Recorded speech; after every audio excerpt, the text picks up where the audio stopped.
Hi everyone, thank you so much for joining another HPP Innovation Week session. This time I will discuss how HPP could be a robust solution for avocado products. So first of all, I would like to start with what is high pressure technology. As you probably already aware, if you have seen our other innovation sessions, you probably know that HPP it's a preservation method that uses basically three elements: pressure, water, and time, and it helps basically to preserve natural attributes of food products. In this case, avocado products. Essentially, the pressure is transmitted throughout the product already packed isostatically to achieve something equivalent to pasteurization without the use of heat. As you know, avocados are very susceptible to changes when they're heated. They change flavor or color. So high pressure, it's an ideal solution for these type of products. So basically, how the HPP works, it's relatively simple. Product that is already packed in the primary packaging. In this case, could be pouches, tubs, or little cups. They go into what we call a basket. The basket then is introduced to the machine. Then we basically close the machine. We put two plugs, one on each end of the vessel, and then we flood the chamber. Once the chamber is flooded, we start increasing the pressure inside that chamber. We reach 87,000 psi, and we hold that from 3 to 5 minutes. Essentially, that's the typical recipe for avocado products. And then after that time, microorganisms are inactivated. Once the pressure and time is reached, the machine depressurizes, and then the product comes out of the machine automatically. So one of the things that I want to talk about is HPP for avocado and guacamole products, and why this technology is utilized in the avocado industry. But actually, it's been very helpful, and it's one of the technologies that has been used for a lot of years.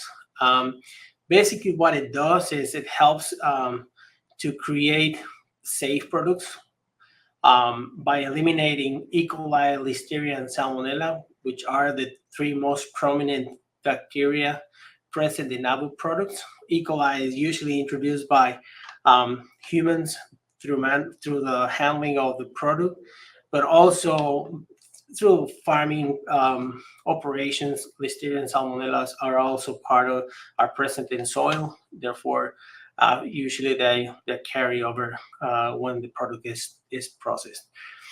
So one of the other things, or the benefits that you could get by using high pressure and avocado products, is that you can preserve the quality of the product. In this case, you can, since we don't apply heat to the product, we pretty much obtain natural-like attributes.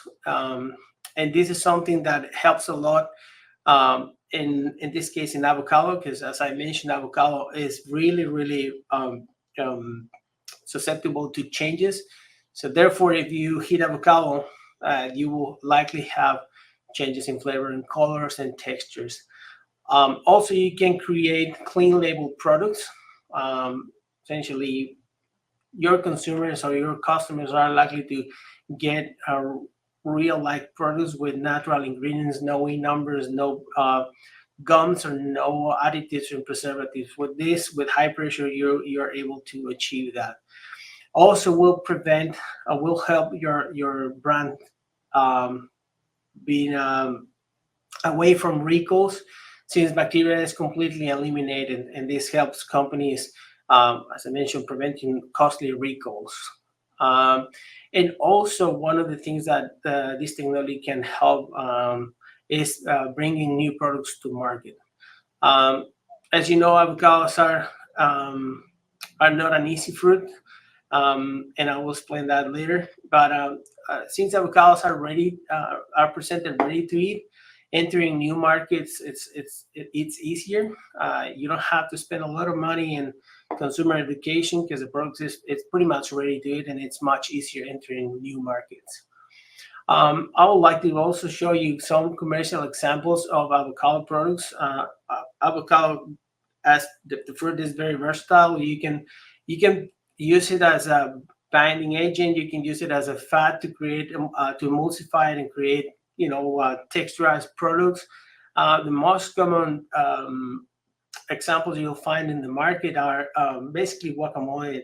It's pretty much the most common product that you will find, but also avocado purees, also avocado used as an ingredient to create other products like avocado dressings, avocado beverages. We have um, smoothies, gazpachos, salsas, and that type of products are also very common.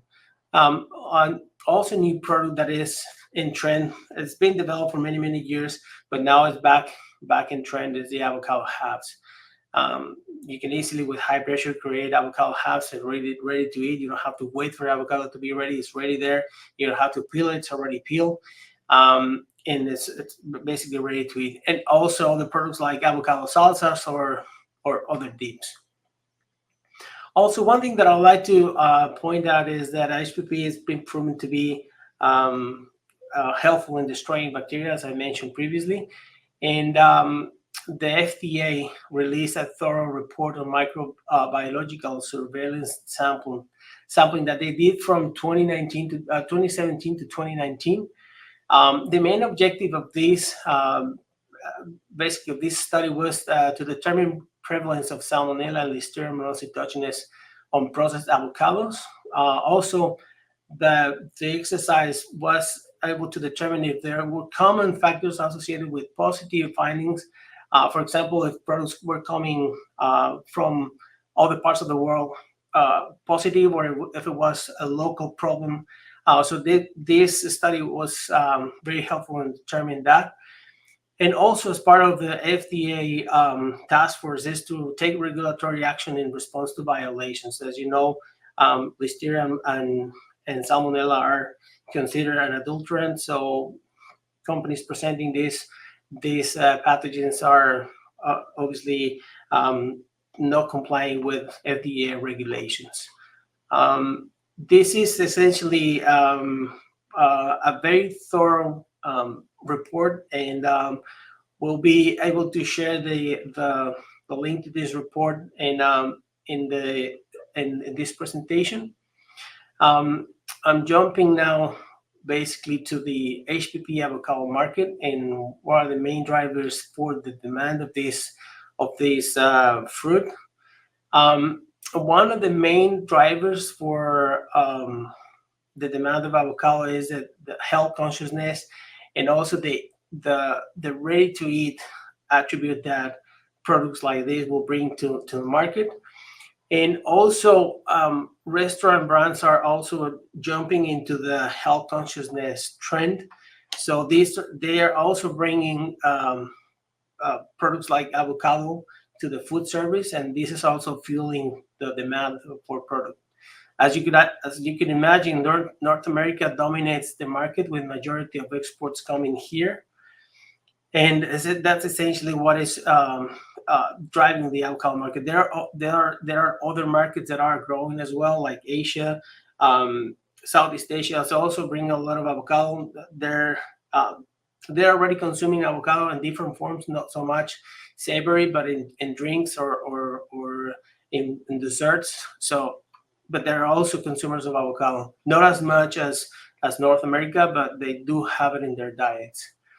Also, what I'd like to show you is the timeline of adoption of HPP. As you see, we started the avocado industry started around 1995 with the horizontal machines, which proved to be very difficult to operate because you needed gantries and stuff like that to get it to properly work. So, as you know, Hiperbaric launched the first horizontal concept, which is now the benchmark in the industry. And from 1999 till today, we as you can see, we've been growing in different countries, especially in countries where avocado is it's grown, predominantly Mexico, Peru, South Africa, Spain, Dominican Republic. So and more countries are joining this trend of growing avocado because there's a lot of demand. Um, the main factors driving market growth are essentially that you can get nutritional properties with avocado products.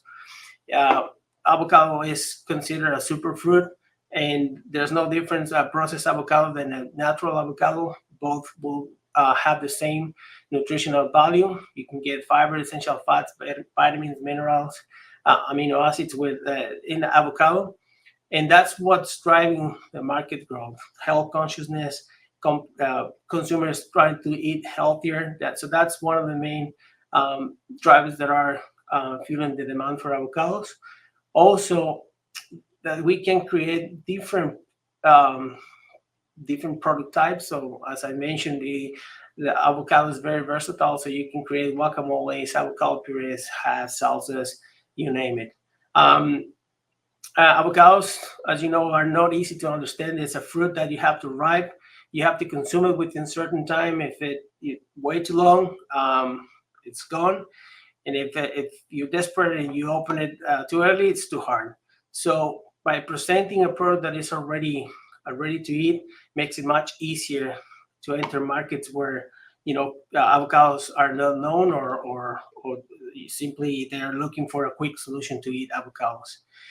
And also, what is driving the market growth is the emerging markets such as China, Japan, Korea, well, all Asia are exploring this fruit, and they are essentially also feeling this market growth. Um, and also one of the things that is happening in worldwide is that this is still one of the biggest markets that is growing with HPP. Um, Basically, the global market it was valued in 2023 at 2.4 billion, and it is estimated to grow by 2032 by 4.4 billion. It's got a compound annual growth rate of a little bit over 7%, and avocado consumption still growing annually at 3%. So 3%, if you put it in context of Asia, it's a lot of avocado. Mainly United States and Europe are experiencing this growth, with Asia falling behind. And what's happening right now in the industry is that essentially the avocado growers are now vertically integrating their operations and adding a value to that fruit that otherwise will be thrown away or discarded. So by this, we're not only getting a better return on investment of the fruit, because it's a fruit that is utilized, but they are also getting more jobs, getting a better products, and also fueling this demand for avocado consumption. With this, this is a quick presentation. I really hope you liked it, and see you next time.